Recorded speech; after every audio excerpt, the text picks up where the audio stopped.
So ngayon mga Suki Labs, magluluto na naman po ako ng ibang version na pagkakagawa ng kabsa. Ito po yung aking chicken. Ayan, malinis na po siya. Hindi ko tinanggal yung skin niya. Ayan, hindi ko siya kinat na maliliit. Kasi ang gusto nila ganyan lang.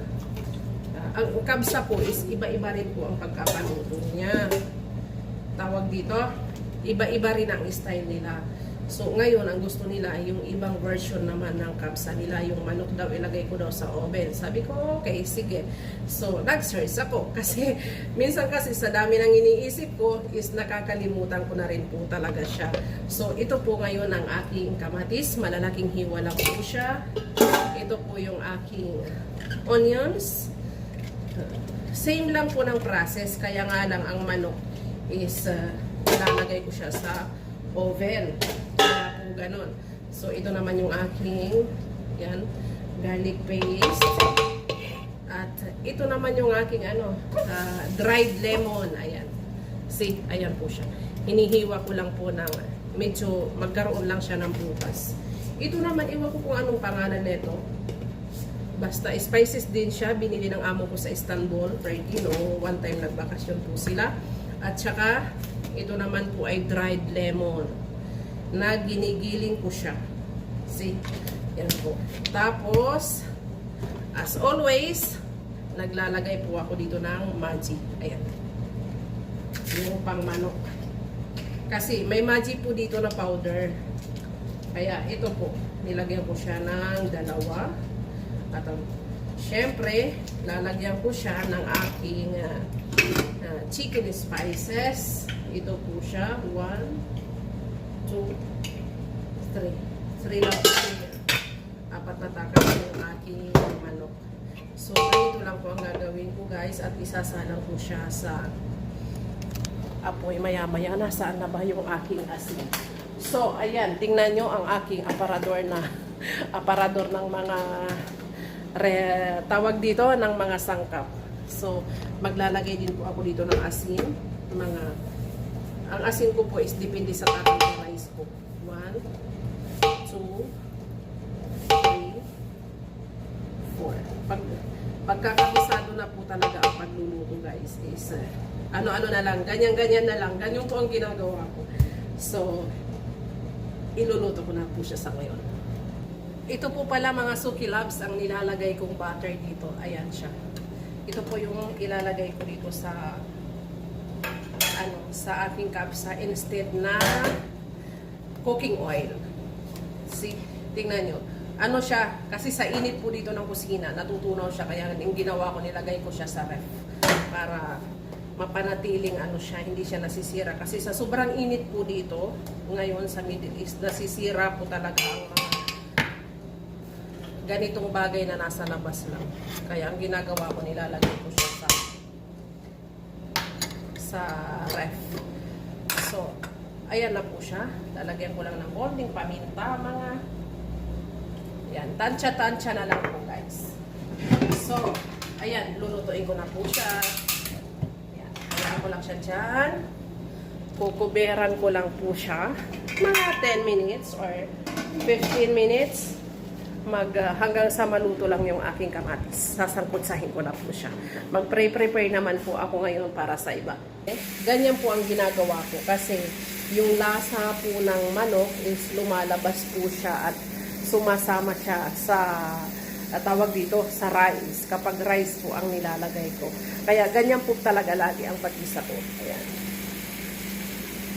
So, dahil naluto na po ang aking manok at half cook lang po siya, lalagyan ko na po siya ngayon ng tubig para kumulo po siya. Hayaan ko siyang kumulo na mga 15 minutes po.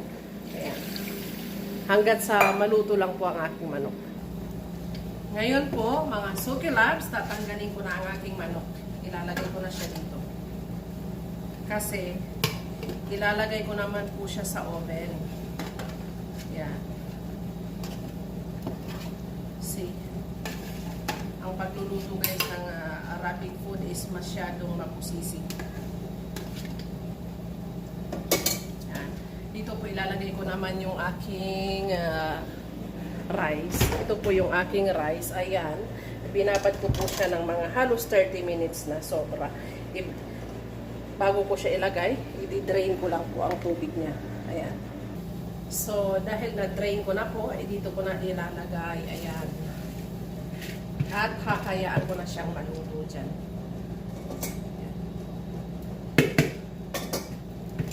I-open ko naman ngayon ang aking manok. Naka-on na yung aking oven. Nagmamadali na nga yung aking mga amo kasi nandito yung anak ng amo ko. Yung mga anak ng amo ko, hindi sila nagluluto sa mga bahay nila. Mostly nandito pa rin sila sa tatay nila. So, ayan, hayaan ko lang siya dyan, tatakpan ko. Ito naman ay lalagyan ko ng lalagyan ko siya ng spices din po bago siya ilagay sa oven. Ayan, aayusin ko lang kasi kanina wala akong pang-ipit eh. Kaya ayan.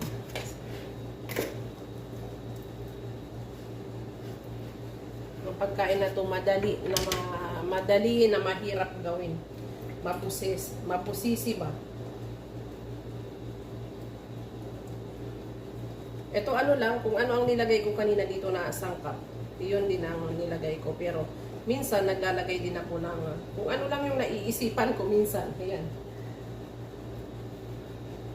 See? Ayan. Sila kasi yung mga Arabiano, mahilig sila sa yung parang kulay pula. Ang gusto nila yung pagkain makulay talaga, yung mga ganun. Ayan, see? I-oven ko lang po siya. Ito po ang aking oven. Ayan. Ay, nga pala. Pwede ko pala siyang anuhin. Nakalimutan, iba na talaga pag ulyanin. Ayan. Pwede ko siyang ilagay dito na isa-isa. Kasi dapat pala dito toasted.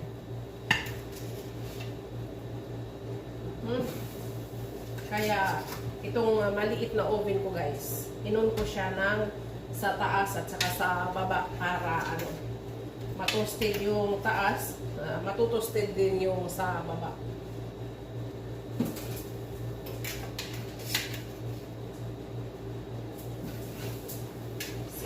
Hayaan ko lang siya dyan hanggang sa maluto. At ito naman ang aking rice. See? Ayan. Hanggang sa maluto lang po siya. Dapat dito, pag niluluto, nakita nyo yan guys. Yan. Dapat po, ganyan siya.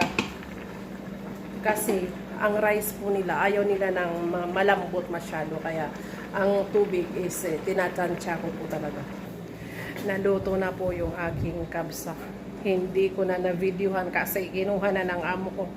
Ayan, nagsandok na kaagad kasi ang gusto nila pagkaluto na ganito, yung talagang pagkapatay ng apoy, isasandok na nila. So, ayan na lang po. Ayan. Masarap din siya. Promise. Hindi ko na na-videohan yung manok kasi kinain na nila. Ganyan yan sila pagka bago sa paningin nila yung pagkain as in. Pinag-aagawan nila. Kahit yung salad na ginawa ko, hindi ko na po nagawa. Ito na lang yung taran. Yan na lang yung natira. So, yan po ang aking for today's recipe. Thank you for watching guys. Bye-bye!